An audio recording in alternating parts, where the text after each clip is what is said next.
Good morning, students. I am Shika and this is your YouTube channel Full Solution for Income Tax.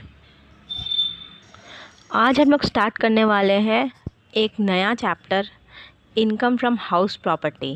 सो हम लोग अभी पढ़ेंगे taxable income under the head income from house property which come under section 22 to 27 of income tax act 1961।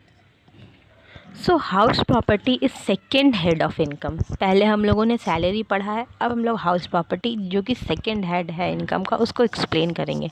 House property में सब कुछ आ जाता है, जैसे house, cottage, enclave, tower, duplexes, apartment, premises, multiplex, malls, bungalow, palace, hut या quarter, सब कुछ house property का पार्ट है।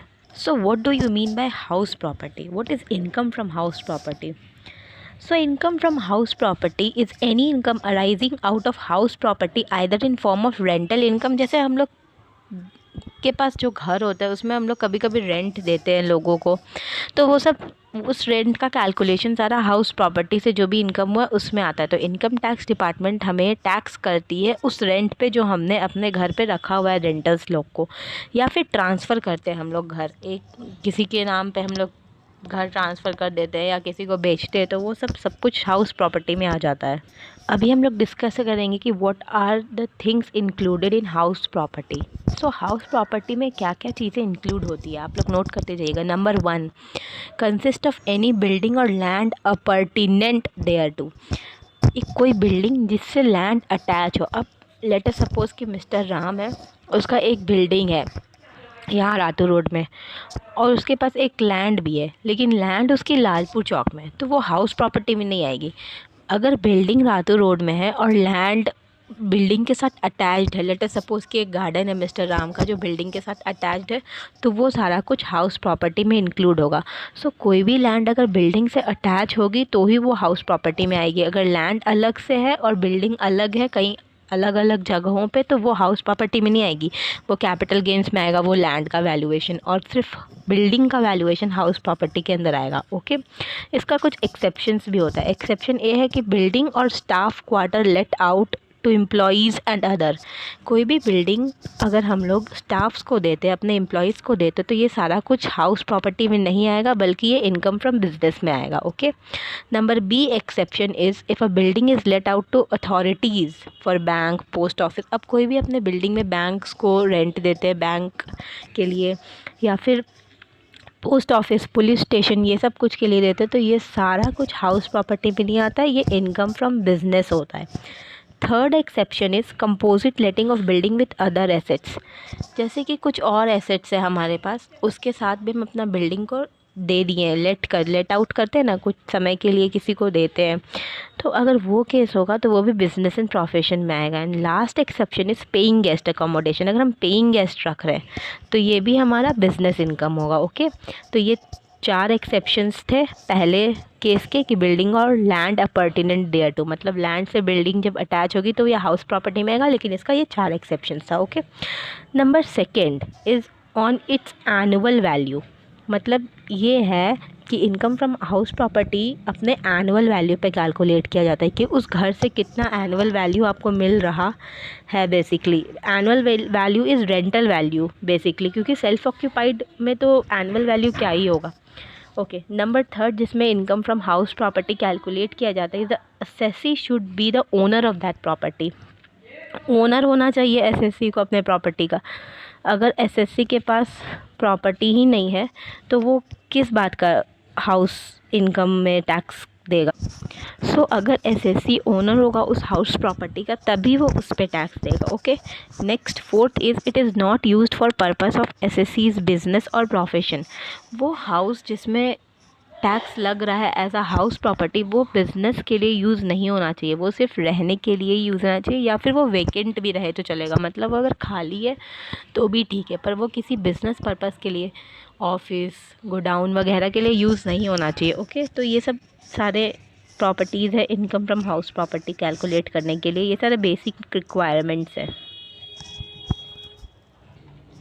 Okay, a fully exempted income, house property पे बहुत सारा फुल्ली एग्जेम्प्टेड इनकम है। आप लोग हेडिंग लिख लेंगे फुल्ली एग्जेम्प्टेड इनकम, उसके बाद 1 2 करके लिखते जाएंगे।